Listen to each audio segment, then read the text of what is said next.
জয় গুরু। পরম প্রেমময় পরম দয়াল শ্রী শ্রী ঠাকুরের রাঙারাতুল চরণে এতক্ষণ যারা নামামৃত সুধা পান করলেন, তাদের মানব জীবন শ্রেষ্ঠ জীবনের একমাত্র উদ্দেশ্য ঈশ্বর প্রাপ্তি। তা যেন এই জীবনেই সফল হয়, এই কাতর প্রার্থনা দয়ালের রাঙারাতুল চরণে। আজকে এক পবিত্র দিন। দিনটি হচ্ছে মাতা মনমোহিনী দেবীর জন্মদিন। তাই আমরা মাতা মনমোহিনী দেবীর সম্বন্ধে কিছু শুনে নেব। তিনি যার গর্ভে এসেছিলেন দেশ দুনিয়ার মালিক স্বয়ং, সে পরিমাপ করে দিয়েছিলেন এই ধরার বুকে ধরনের গর্ভে সকলের প্রজন্ম, সকলের স্রষ্টা দৈবী পুরুষকে কি করে নিয়ে আসতে পেরেছিলেন। সবটাই কার্যকারণ সম্পর্ক থাকে, হঠাৎ করে কিছু হয় না, একদিনে কিছু হয় না। কৃপা মানে করো, হও পাও। পাবনা জেলার হিমায়তপুর গ্রামের বিখ্যাত চৌধুরী পরিবারে 1277 সালে 18ই জ্যৈষ্ঠ মাতা মনমোহিনী দেবীর জন্ম হয়েছিল। তার পিতার নাম ছিল রামেন্দ্র নারায়ণ। মনমোহিনী দেবীকে খুব স্নেহ করতেন, ভালোবাসতেন। কন্যাকে বসন ভূষণে সাজিয়ে একেবারে যা চাইতো তাই হাতের কাছে হাজির করতেন। তাকে সুশিক্ষিত করার উদ্দেশ্যে বিশেষ যত্ন নিয়েছিলেন, যাতে বাল্যকাল থেকে বালিকার তরুণ মনে শ্রদ্ধা, ভক্তি, মমতা, ত্যাগ, নিষ্ঠা এই সদ্গুণে বিকাশিত হয়ে ওঠে। সেই জন্য তিনি বিশেষ প্রচেষ্টা চালিয়েছিলেন। তার সৎ শিক্ষায় অত্যন্ত ছোট বয়স থেকেই উচ্চ আদর্শের প্রতি এই বালিকার যে গভীর অনুরাগ জন্মেছিল, বহু ঘটনায় তা স্পষ্ট জানা যায়। ছোটবেলায় মাতা মনমোহিনী দেবী একদিন তার পিতা ঠাকুরকে জিজ্ঞেস করেছিলেন, বাবা, কি কি সদ্গুণ থাকলে মানুষ বড় হয় জীবনে? উত্তরে রামেন্দ্র নারায়ণ কন্যাকে বলেছিলেন, যারা সত্য কথা বলে, পরের দ্রব্যে লোভ করে না, গুরুজনকে মান্য করে, দিন দুঃখী সেবা করে, সর্বোপরি ঈশ্বরে বিশ্বাস ভক্তি রেখে চলে, তাদেরই লোকে মহৎ বলে পুজো করে, ভগবানও তাদের উপরে সন্তুষ্ট থাকেন। পিতৃদেবের এই সৎ গুণগুলো মাতা মনমোহিনী দেবীর চরিত্রে অঙ্কুরিত হলো এবং বিকশিত হলো। জীবনে মহীয়সী গড়িয়সী করে তুললেন তার এই সমস্ত সদ্গুণে তাকে। বালিকা মনমোহিনী দেবী চরিত্র গঠনে মাতামহী কৃপাময়ী দেবীর অনেক ইষ্টনিষ্ঠা এবং তার প্রতি আত্মজীবনী মাতা মনমোহিনী দেবী পিতৃদেব সম্বন্ধে যে কথা লিখেছেন, সে কথা আমাদের প্রত্যেকের জানা দরকার। সবাই আমাকে ছোটকালে আদর করত, মনু বলে ডাকতো। মাতা মনমোহিনী দেবী তার আত্মজীবনীতে লিখছেন, আমি আমার দিদিমার সঙ্গে খেতাম, উঠতাম, বসতাম, রাত্রে শুতাম। দিদিমা হরিনাম জপ করতেন, তার সঙ্গে সঙ্গে আমিও গান করে করে হরিনাম গাইতাম। আর তার মতো করে আমি হাসতাম, কানতাম, দিদিমার হরিকথা শুনতাম। শিশুকাল থেকে হরিকথা শুনতে শুনতে উদাস হয়ে যেত মন। আমি দিদিমার পূজার জন্য ফুল তুলে এনে দিতাম।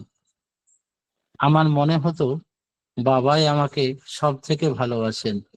সকালবেলা বাবার কাছে চলে আসতাম, তিনি আমাকে খুব যত্ন করতেন, লেখাপড়া শেখাতেন, যাতে আমার সৎ শিক্ষার কোনো ত্রুটি না থাকে সেধারে বিশেষ নজর দিতেন। আদর্শ শিক্ষায় বালিকা একেবারে সর্বাঙ্গ সুন্দর হয়ে উঠলেন।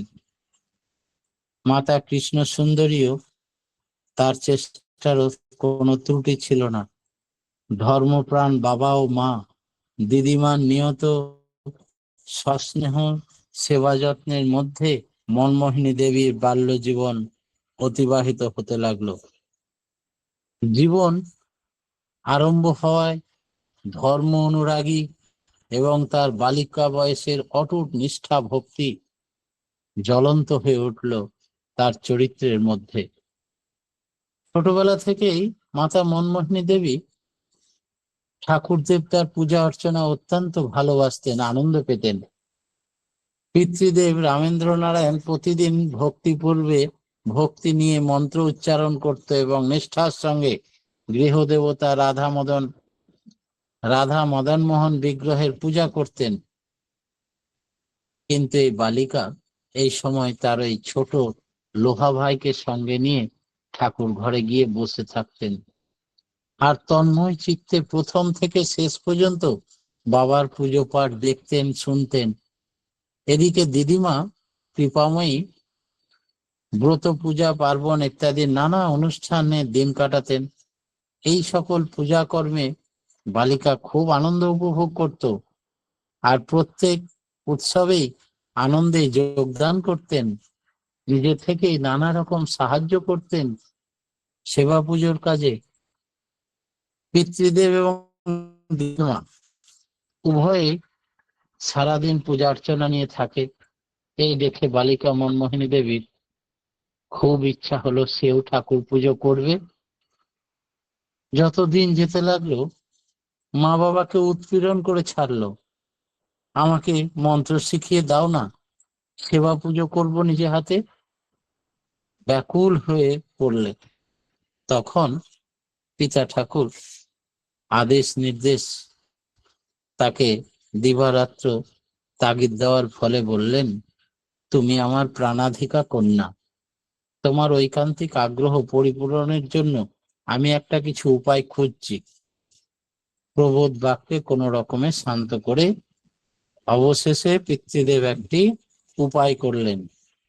মনু লক্ষ্মী আমার, মন্ত্র না শিখলে তো পুজো পাঠ করা যায় না মা।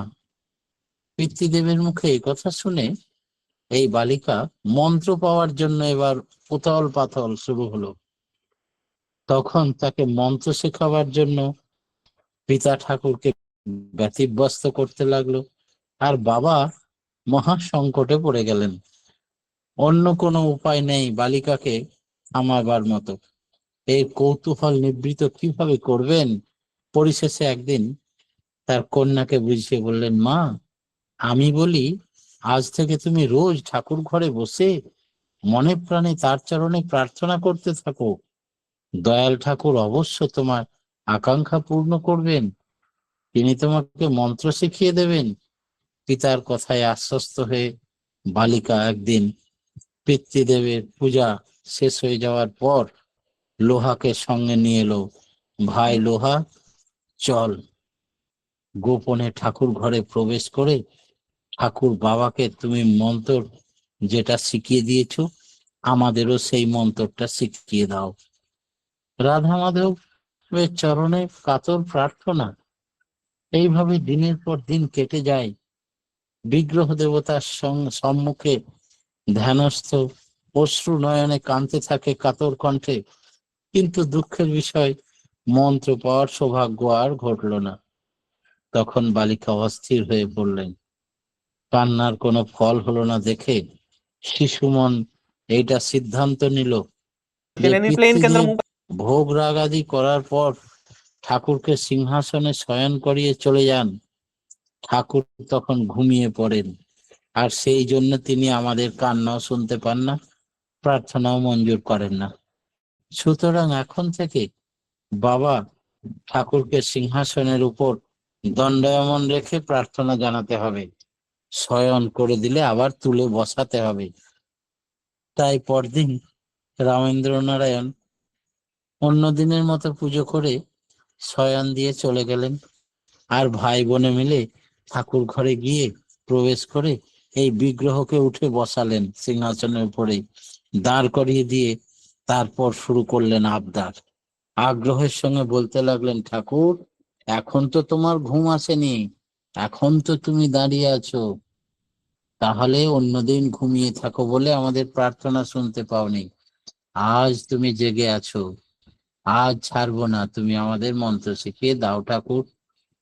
বালিকা বিগ্রহ চরণে অন্তরের আকুল আকুতি নিবেদন করে আর অঝরে কেঁদে যায়। এই অশ্রু বর্ষণ দীর্ঘদিন সময় ধরে এই একান্ত ভাবে এই প্রার্থনা চলতেই থাকে গভীর রাত্রে।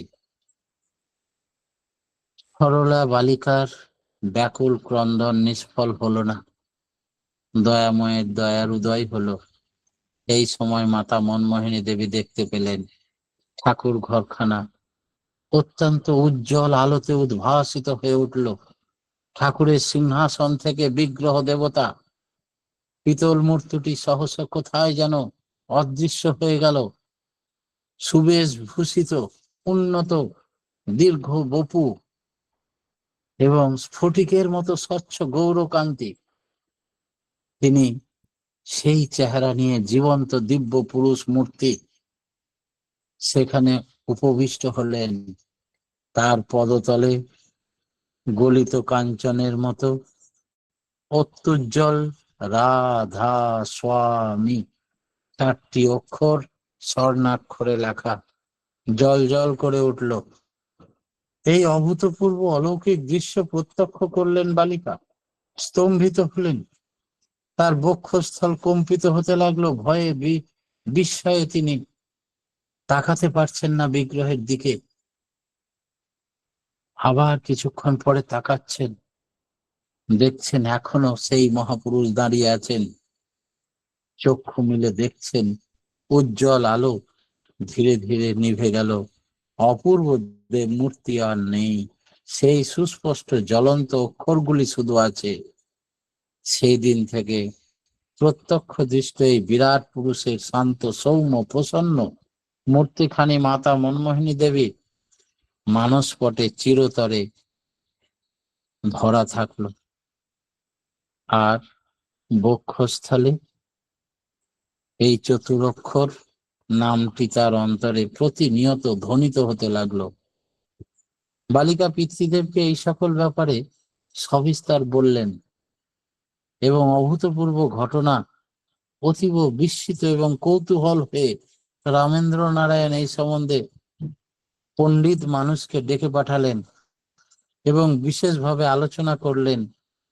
এই সমস্ত বৃত্তান্ত শুনে গ্রাম এবং পার্শ্ববর্তী এলাকার পণ্ডিতরা এসে বললেন যে যদিও ইহা কোনো শাস্ত্রীয় মন্ত্র নয়, তথাপি বালিকা যখন স্বয়ং এই মূর্তি দর্শন করেছে, তার নাম পেয়েছে, এটা অত্যাশ্চর্য তো বটেই এবং এটাকে অবহেলা করা যায় না। তাই সেই বালিকা যেন এখন থেকে ওই নামেরই ধ্যান জপ ইত্যাদি করে, এতে কোনো বাধা দেওয়ার কিছু নেই, কারণ এটা একটা অতীব আশ্চর্য দৈব ব্যাপার। রামেন্দ্র নারায়ণ তখন মনমোহিনী দেবীকে ডেকে বললেন, শ্রদ্ধার সঙ্গে এই মূর্তি ধ্যান করবি, এই মন্ত্র জপ করবি, বিশেষভাবে বলে দিলেন। অষ্টম বর্ষীয় বালিকা, তখন তার বয়স 8 বছর। এই মনমোহিনী দেবী একান্ত নিষ্ঠা এবং আগ্রহের সঙ্গে সারা জীবন ধ্যানমগ্ন হতেন আর এই ইষ্টমূর্তির উপাসনা করতেন।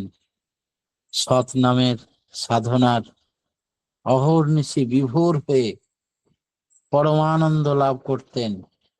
ফলে অল্প কালের মধ্যেই তার আধ্যাত্ম রাজ্যের নানা অনির্বচনীয় অনুভূতি ঘটতে থাকলো।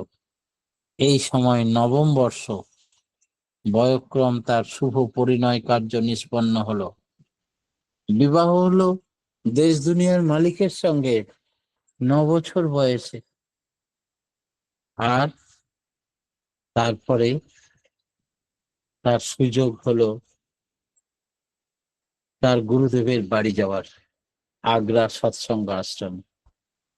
সেখানে গিয়ে গুরুদেবের দর্শন করে তাকে কাতর প্রার্থনা জানালেন যে হুজুর মহারাজকে বললেন আপনার এই মূর্তির মাধ্যমে আমি দীক্ষা পেয়েছি।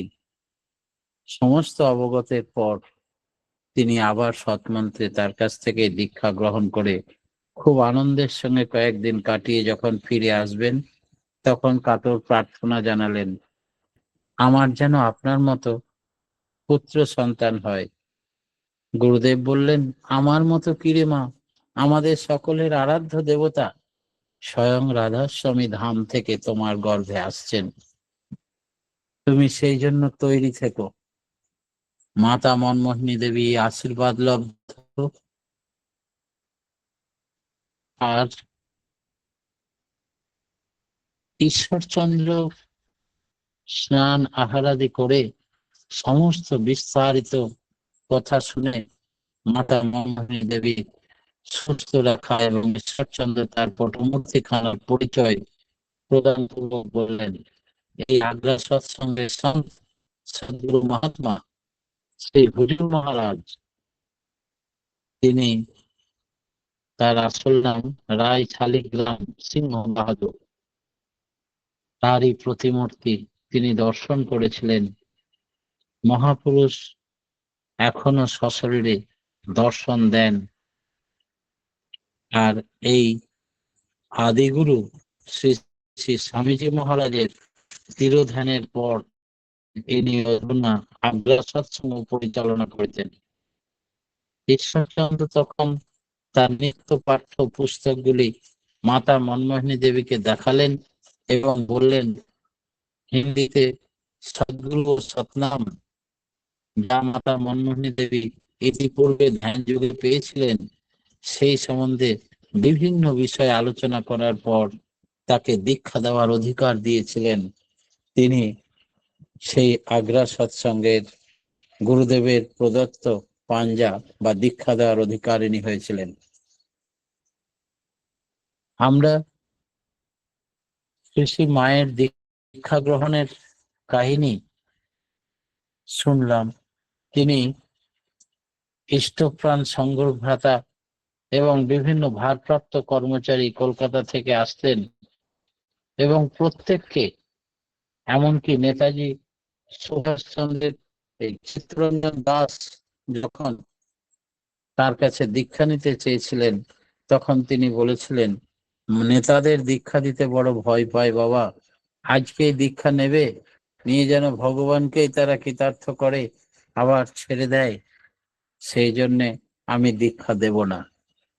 তখন দুঃখ করে চিত্তরঞ্জন দাস বলেছিলেন, আমার কপালটাই খারাপ মা, আমি যখন জগন্নাথ দেবের মন্দিরে গেছিলাম সেই মুহূর্তে মন্দিরের দরজা বন্ধ হয়ে গেছিল, আমার দর্শন হয়নি। আমি এসেছি সৎমন্ত্রে দীক্ষা নেব বলে, আপনি নারাজ হচ্ছেন, আমায় দীক্ষা দেবেন না। তখন মাতা মনমোহিনী দেবীর মন গড়ল। তিনি বললেন, জীবনেও যেন ইষ্টভৃতি ছাড়বে না, ঠাকুরের নাম করবে, নিষ্ঠা সহকারে সব পালন করবে, কথা দাও। তারপরে তার সৎমন্ত্রে দীক্ষা হলো।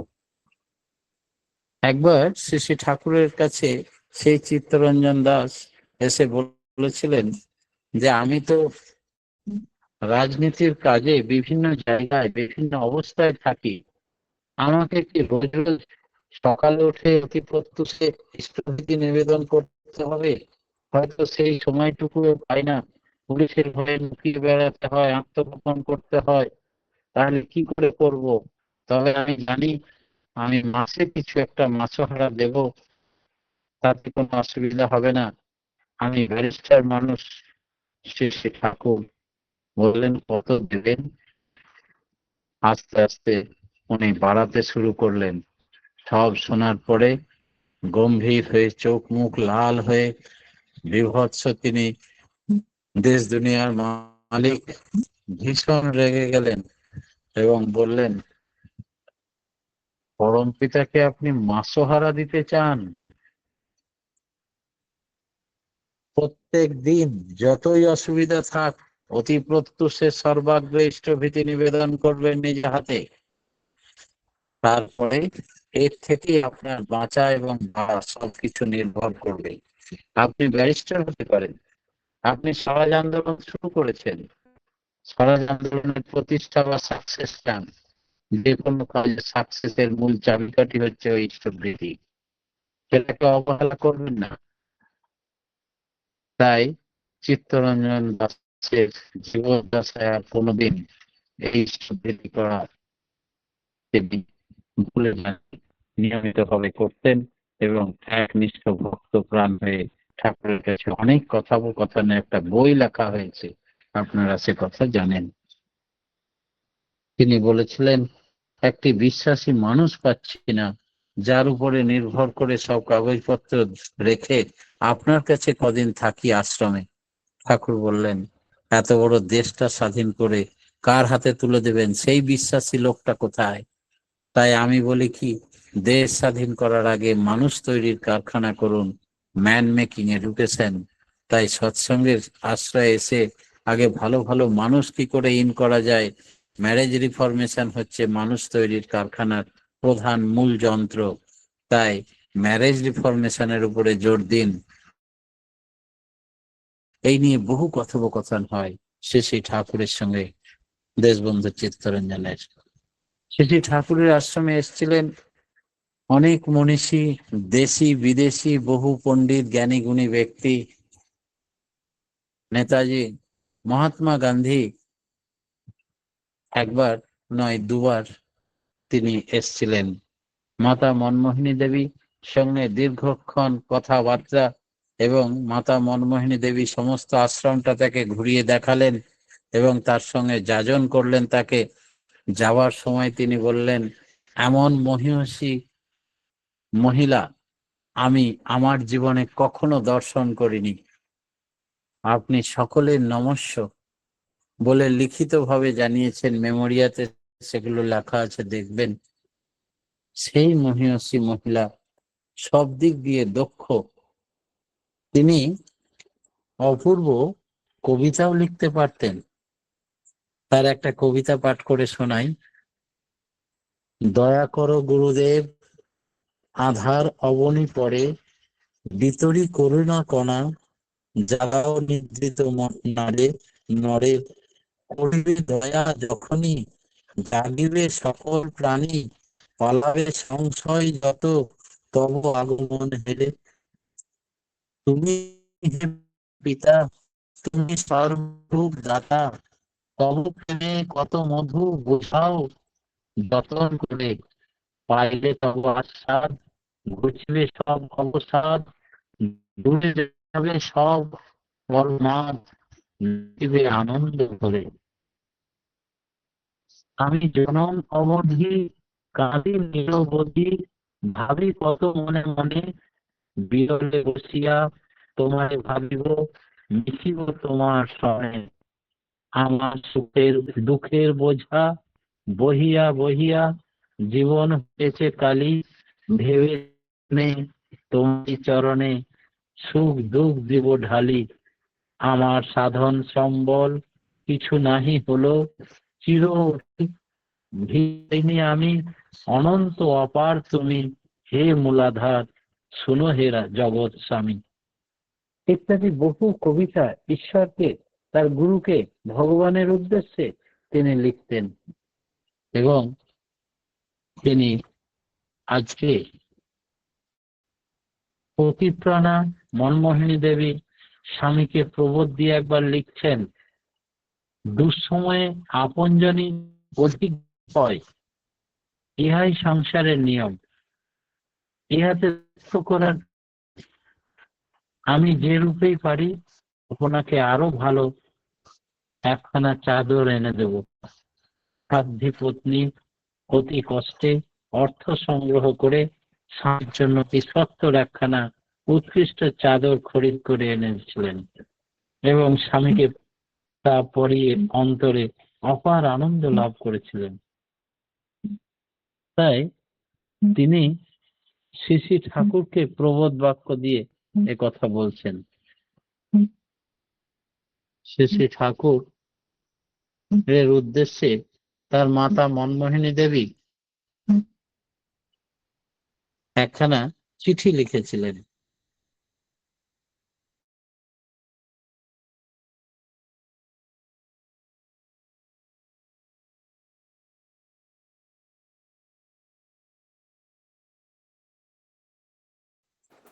দাদা পত্র শোনা না দিলে যাচ্ছে না। ডিস্টার্ব হচ্ছে, জয়গুরু ডিস্টার্ব হচ্ছে একটু।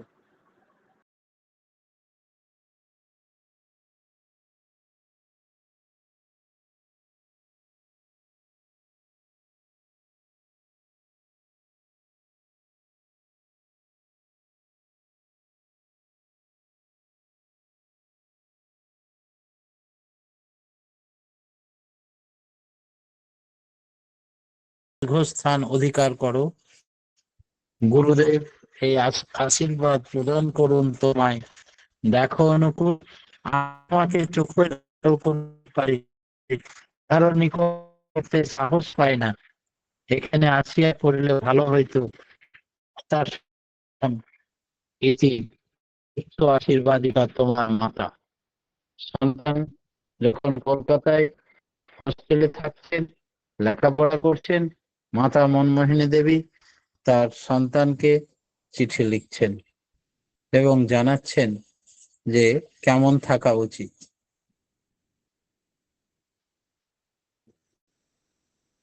চলে গেলেন রবিবার 6ই চৈত্র 20 মার্চ দুপুরবেলা।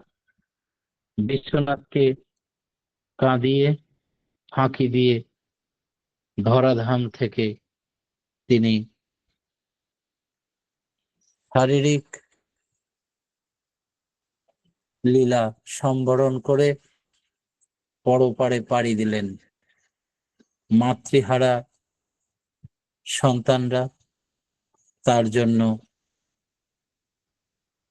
বহুদিন,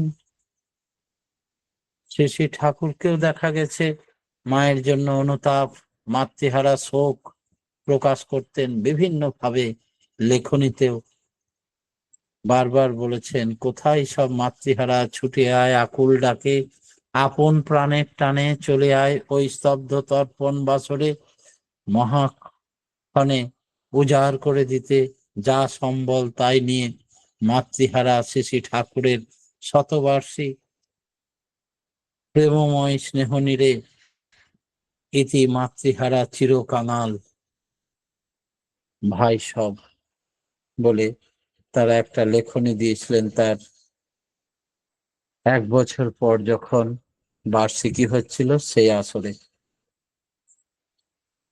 মাতা মনমোহিনী দেবী হচ্ছেন সৎসঙ্গের ভিত্তি স্থাপনের প্রথম স্তর, যার উপরে গড়ে উঠেছে সৎসঙ্গের এই ইমারত। প্রত্যেকের সার্বিক মঙ্গল প্রার্থনা জানিয়ে সকলের জীবনে এমন মাতার প্রতি সশ্রদ্ধ আনন্দিত জয়গুরু জানিয়ে আমার ক্ষুদ্র বক্তব্য এখানেই শেষ করলাম। জয়গুরু।